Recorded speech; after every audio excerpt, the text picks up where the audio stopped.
ছিলা কিভাবে? পিছন দিকে এরকম ধরে নিয়ে গেছো না? ধরছিলা ফার্স্টে ধরছো কিভাবে? ফার্স্টে ধরছে ওরকম আর কি। ভালো করে ধরো, ভালো করে ধরো। হ্যাঁ জোর করে কি রকম ধরতে ভালো ধরে ধরে দেখা একবার সেম ওরকম ধরে। যে রাস্তা দিয়ে মেয়েটা যাচ্ছে তাকে পিছন থেকে ধরে মানে রেপ করতে তো পারেনি, পরবর্তীতে মেয়েটা গলা টিপে তাকে হত্যা করে। প্রেমের প্রস্তাবে রাজি না হওয়ায় আঞ্জুমকে হত্যা করে জুনেল মিয়া। জানা যায় জুনেল মিয়া নাসিফা জান্নাত আঞ্জুমকে প্রেমের প্রস্তাব দেয়, অতঃপর নাসিফা জান্নাত আঞ্জুম তার প্রস্তাবে রাজি হয়নি। ঘটনাস্থলে পুলিশের সাথে জুনেল মিয়া এসে দেখাচ্ছে কিভাবে আঞ্জুমকে হত্যা করে এবং তার বোরকা জুতা কোথায় সে লুকিয়ে রেখেছিল। বোরকা জব্দ হয়েছে তোমার দেখানোর মধ্যে, লাশ ওইখানে পাওয়া গেছে, সবকিছু তুমি স্বীকার করে ফেলছো। তাহলে আমার এখন কোন কোন পয়েন্টে কি হয়েছে একটু দেখাবা। মানে কোথা থেকে আসা ওর থেকে ওর সাথে একসাথে আসা শুরু করলে কোন জায়গা থেকে এটা তো মানে ঠিক আছে, সেই জায়গা থেকে আসবো। বুঝতে পারছো? ওখানে ফলো করলা কোথা থেকে, কি কি করলা কথা বল, কিভাবে ধরছিল ওরে?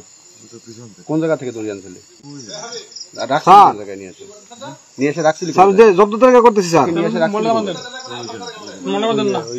সরার রাখানে। আর বোরকাটা কোথায় ফেলছিলি? ফেলছিলি। আর বইয়ের ব্যাগ কোথায় নিয়ে গেছিলি রাখছিলি? বইয়ের ব্যাগের সাথে কি ছিল? বইয়ের ব্যাগের সাথে আর কি নিয়েছিলি? বোরকা এবং জুতা পাওয়া গেল নাসিফা জান্নাত আঞ্জুমের। অবশেষে স্বীকার করেই ফেলল জুনেল মিয়া সে তাকে হত্যা করেছে। জানা যায় জুনেল মিয়ার স্ত্রী রয়েছেন, এমনকি জুনেল মিয়ার একটি ছেলে সন্তান এবং একটি মেয়ে সন্তান রয়েছে।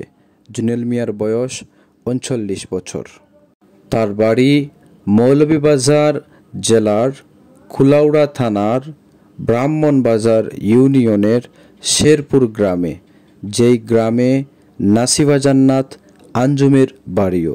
তারা একই গ্রামের বাসিন্দা।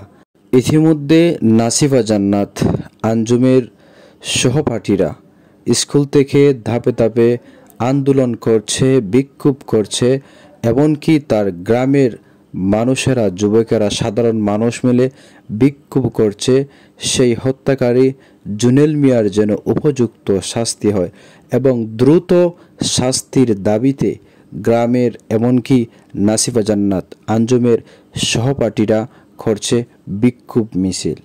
জুনেল মিয়া গ্রামের অনেক খারাপ কাজে লিপ্ত ছিল। আরেক ব্যক্তি জানান যে ওই জুনেল মিয়া ওনার নাতির পিছনে প্রায় 3 দিনের মতন সে তাকে অনুসরণ করেছিল। এক পর্যায়ে সে তা বুঝতে পেরে সেখান থেকে সতর্ক হয়। হয়তোবা নাসিফা জান্নাত আঞ্জুমের জায়গায় ওনার নাতিও থাকতে পারত। এজন্য সবাই সচেতন মহলের প্রত্যেকে কিন্তু এই ঘটনাটির নিন্দা জানাচ্ছে, এমনকি প্রত্যেকে ওই জুনেলের শাস্তির দাবি করছে, যাতে যত দ্রুত সম্ভব যেন ওই জুনেল মিয়ার শাস্তি হয়ে যায়। এজন্য প্রত্যেকে গ্রামের অঞ্চলে প্রত্যেক জায়গায় চলছে বিক্ষোভ মিছিল। এলাকার মানুষ এবং নাসিফা জান্নাত আঞ্জুমের সহপাঠীদের কাছ থেকে জানা যায় আঞ্জুম ছিল একজন চরিত্রবান মেয়ে এবং মেধাবী ছাত্রী। গত বৃহস্পতিবার সকাল 7টার দিকে আঞ্জুম কোচিংয়ে যাওয়ার পর আর ফিরেনি বাড়ি। এরপর থেকেই শুরু হয় তল্লাশি, কিন্তু কোথাও পাওয়া যায়নি সেই আঞ্জুমকে।